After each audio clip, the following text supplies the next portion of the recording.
नमस्कार दोस्तों, जब भी हम डॉक्टर एपीजे अब्दुल कलाम साहब का नाम सुनते हैं, जब भी उनका चेहरा हमारे जहन में आता है, उनके प्रति आदर और सम्मान के भाव अपने आप ही उत्पन्न हो जाते हैं। उनकी सादगी और महानता के बारे में जानकर आंखें नम हो जाती है कि कोई इंसान ऐसा भी हो सकता है। दोस्तों, आज मैं आपको उनके जीवन से जुड़ी ऐसी बातें बताऊंगा जिसे जानकर, जिससे प्रेरणा लेकर आप भी अपने जीवन को सही मायने में सफल और सार्थक बना सकते हैं। एक बार जब अब्दुल कलाम साहब इसरो के बहुत ही इम्पोर्टेंट प्रोजेक्ट पर काम कर रहे थे, तो एक दिन कलाम के चैम्बर में एक वैज्ञानिक ने आकर उनसे रिक्वेस्ट की कि क्या वो आज शाम 5 बजे काम खत्म करके घर जा सकता है, क्योंकि उसने अपने बच्चों को आज प्रदर्शनी में ले जाने का वादा किया है। कलाम साहब ने उसे अनुमति दे दी।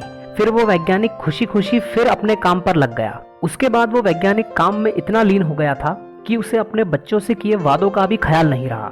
उसे इस बात की सूद लगी जब उसने अपनी घड़ी देखी जिसमें 8:30 बज चुके थे।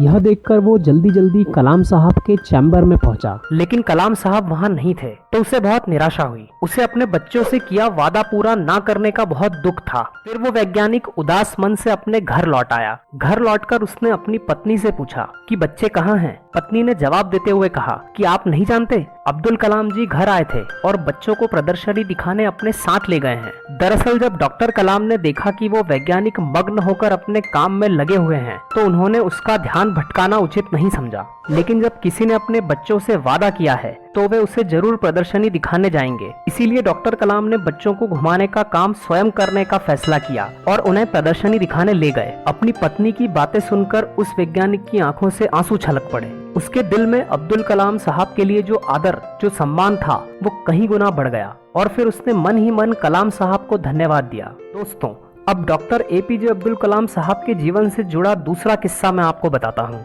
ये बात तब की है जब उन्हें वाराणसी में बीएचयू के दीक्षांत समारोह में बुलाया गया था। उन्होंने देखा कि स्टेज पर कई सारी कुर्सियां लगी हुई है, जिसमें से बीच वाली कुर्सी बड़ी और उन सबसे ऊंची भी थी, जिस पर उन्हें बैठने को कहा गया। परंतु कलाम साहब ने उस पर बैठने से मना कर दिया और कहा कि मैं भी आप सबके बराबर का ही व्यक्ति हूँ, और अगर सम्मान करना ही है तो इस बड़ी वाली कुर्सी पर मुझे नहीं बल्कि कुलपति जी को बैठाइए। फिर ऊंची वाली कुर्सी स्टेज पर से हटा दी जाती है, जिसके बाद डॉक्टर अब्दुल कलाम सबके समान वाली कुर्सी पर ही बैठते हैं।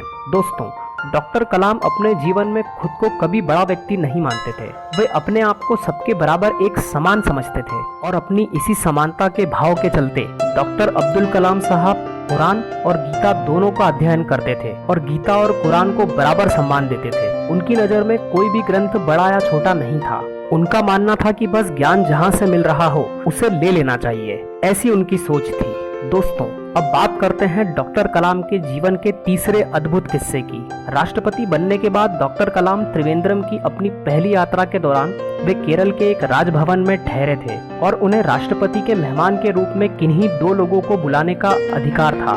तब राष्ट्रपति डॉक्टर कलाम ने 2 करीबी लोगों को अपने मेहमान के रूप में बुलाया। पहला था सड़क के किनारे बैठने वाला मोची और दूसरा एक छोटे से होटल का मालिक। दोस्तों, डॉक्टर अब्दुल कलाम का पूरा जीवन इंस्पिरेशन का वो पावर हाउस है जिससे कोई भी व्यक्ति बहुत कुछ सीख सकता है। अपने अंडर काम करने वाले वैज्ञानिक के बच्चों को प्रदर्शनी दिखाने की बात हो, या दीक्षांत समारोह में एक समान कुर्सी पर बैठने की बात हो, या फिर राष्ट्रपति मेहमान के रूप में सड़क के किनारे बैठने वाले मोची और छोटे से होटल के ओनर को बुलाने की बात हो। दोस्तों, इन सभी घटनाओं से ये बात साफ झलकती है कि डॉक्टर एपीजे अब्दुल कलाम किसी को भी अपने से छोटा नहीं समझते थे, और यही बात उनको और भी ज्यादा महान बनाती है। छात्र हो, युवा हो या कोई और, हम सभी को डॉक्टर कलाम से सीख लेते हुए किसी को भी अपने से छोटा समझने की भूल कभी नहीं करनी चाहिए, क्योंकि हर एक इंसान में इतनी क्षमता होती है कि वो अपनी स्थिति, अपने हालात को बदल सकता है। आज जिसे आप अपने से छोटा और कमजोर समझने की भूल करते हैं, कल वो अपनी मेहनत, अपने कर्म और अपने परिश्रम से कहाँ पहुँच जाएगा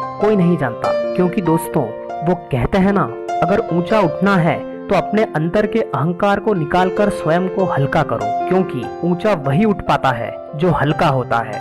दोस्तों, इसी बात के साथ इस वीडियो का अंत करते हैं। अगर आपको ये वीडियो अच्छी लगी हो तो इसे लाइक करिए, शेयर करिए इसे अपने फ्रेंड्स और अपनी फैमिली के साथ, ताकि उनकी लाइफ में भी कुछ वैल्यू ऐड हो सके, और चैनल को सब्सक्राइब करना बिल्कुल ना भूलिएगा।